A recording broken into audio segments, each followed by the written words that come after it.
মৰমৰ ছাত্ৰ ছাত্ৰী, আজি আমালোকে দ্বিতীয় শ্ৰেণীৰ ঝংকাৰ পাঠ্যপুথিৰ পৰা অধ্যায় 6 পাঠ 2 এই পাঠটো পঢ়িম। পাঠটোৰ নাম হৈছে পুতুলা কিনিবা কনে। এই পাঠটোৰ গোটেই ক্ৰিয়াকলাপ আমালোকে এই ভিডিঅ'টোত আলোচনা কৰিম। যদি মোৰ ভিডিঅ'টো ভাল লাগি থাকে লাইক কমেণ্ট শ্বেয়াৰ কৰিব আৰু মোৰ চেনেলটো ছাবস্ক্ৰাইব কৰিব। তেনেহ'লে পলম নকৰি ভিডিঅ'টো আৰম্ভ কৰোঁ। কমল মামাৰ লগত মিতালী, অনু আৰু অংকুৰ আজি বজাৰলৈ আহিছে। তাৰে এখন দোকানত সিহঁতে জিলাপি, নিমকি আদি খাদ্যবোৰ দেখিলে। মিতালীৰ জিলাপি খাবলৈ মন গ'ল। জিলাপিবোৰ এখন ডলাত তুলিকৈ থোৱা আছিল। সেইবাবে মামাকে সিহঁতক আন এখন দোকানলৈ লৈ গ'ল। তাত জিলাপি, লাড়ু, পিঠা আদি খোৱা বস্তুবোৰ ধুনীয়াকৈ ঢাকি সজাই থোৱা আছিল। আমি ইয়াৰে পৰা খাওঁ দিয়া, অংকুৰে মামাক ক'লে। আন এখন দোকানত সিহঁতে কেইটামান ৰঙীন মাটিৰ পুতলা দেখিলে। পুতলাকেইটাৰ গাত একোটাকৈ ফুটা আছে। দোকানীজনীয়ে ক'লে যে ফুটাবোৰেৰে খুচুৰা পইচা সুমুৱাই থ'ব পাৰি। কমল মামাকে সিহঁতক পুতলা কিনি দিলে। তেওঁ সিহঁতক ক'লে, এই পুতলা কেইটাত তোমালোকে পইচা জমা কৰিবা। অহাবাৰ পূজাত আমি সেই পইচাৰে সাধুপুথি আৰু পুতলা কিনিম। তাৰপিছত ইয়াত কিছুমান কোৱেশ্চন দিয়া আছে, এইবিলাকৰ উত্তৰ লিখিব লাগিব। শুদ্ধ উত্তৰত শুদ্ধ চিন দিওঁ আহা। মানে কি কৈছে, শুদ্ধ উত্তৰটোত এইটো চিন দিবলৈ কৈছে। ক নম্বৰটো দিছে, মিতালী, অনু আৰু অংকুৰে কলৈ গৈছিল? কলৈ গৈছিল? বিদ্যালয়, বজাৰ, মেলালৈ, পূজালৈ। কলৈ গৈছিল? বজাৰলৈ গৈছিল। সেইকাৰণে এইটোত ৰাইট চিন হ'ব। খ নম্বৰটো দিয়া আছে, মিতালীৰ কি খাবলৈ মন গৈছিল? মিতালীৰ কি খাবলৈ মন গৈছিল? জিলাপি, নিমকি, লাড়ু, পিঠা। কোনটো হ'ব? এইটো হ'ব, উত্তৰটো হ'ব জিলাপি। সেইকাৰণে এইটোত ৰাইট চিন হ'ব। দিয়া আছে, পুতলাবোৰৰ ভিতৰত পইচা জমা কৰিবলৈ কোনে কৈছিল? মিতালীয়ে কৈছিল নে মামাকে কৈছিল নে অংকুৰে কৈছিল নে অনুৱে কৈছিল? কোনে কৈছিল? মামাকে কৈছিল। সেইকাৰণে এইটোত ৰাইট চিন হ'ব।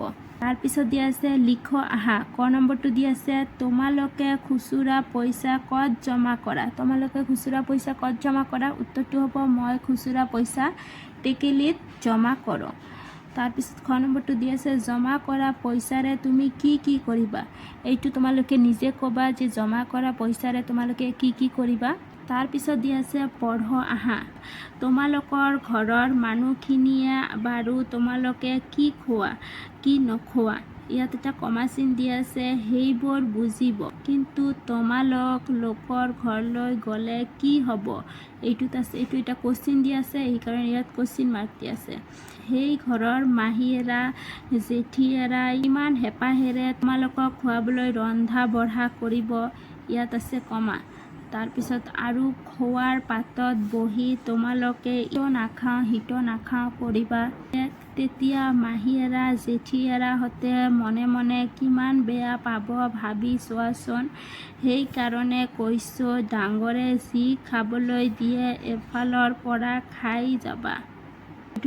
এইটো কি চিহ্ন হয়? এইটো হয় কমা। কম সময়ৰ বিৰতিৰ বাবে বাক্যৰ মাজত কমা ব্যৱহাৰ কৰা হয়। দাঢ়ি। কোনো এটা বাক্যৰ ভাৱ সম্পূৰ্ণ হোৱাৰ পিছত দাঢ়ি ব্যৱহাৰ কৰা হয়। প্ৰশ্নবোধক চিন। প্ৰশ্ন সুধিবলৈ বাক্যৰ শেষত প্ৰশ্নবোধক চিন ব্যৱহাৰ কৰা হয়। সঠিক ঠাইত জ্যোতি চিহ্ন বহুৱাও আহা। এইটো ঠাইত কোনটো চিহ্ন বহিব সেইটো ক'বলৈ কৈছে। আজি বজাৰৰ দিন, এইটোত হ'ব কমা। মিতালী, অনু, ইয়াৰ মাজত এটা কমা হ'ব। আৰু অংকুৰ বজাৰলৈ আহিছে, এইটো বাক্যটো সম্পূৰ্ণ হয়, সেইকাৰণে দাঢ়ি হ'ব। তুমি বজাৰলৈ যাবানে?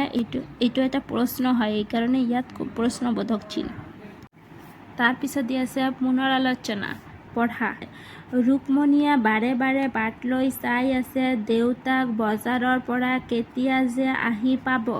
দেউতাকে এবস্তা তামোল বিক্ৰী কৰিবলৈ গৈছে। বজাৰৰ পৰা তাইৰ বাবে স্কুল বেগ এটা আনিব। তাই দেখিলে দেউতাকে দুটা মোনা লৈ জেকোকৈ আহি আছে। তাই দৌৰি আগবাঢ়ি গ'ল। দেউতাকৰ অৱস্থা দেখি তাই স্কুল বেগৰ কথা পাহৰিয়ে গ'ল। দেউতাকক অলপ সহায় কৰ বুলি তাই বজাৰৰ মোনা এটা ল'ব বিচাৰিলে। পিছে গধুৰ মোনাটো তাই দাঙিবই নোৱাৰিলে।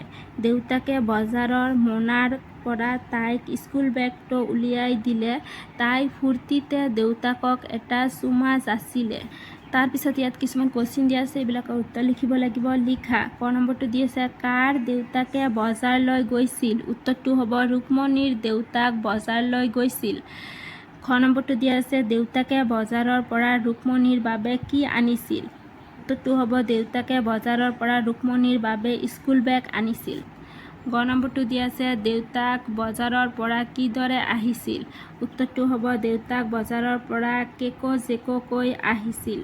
ঘ নম্বৰটো দিয়া আছে, ৰুক্মণীয়ে দেউতাকক কিয় চুমা যাচিছিল?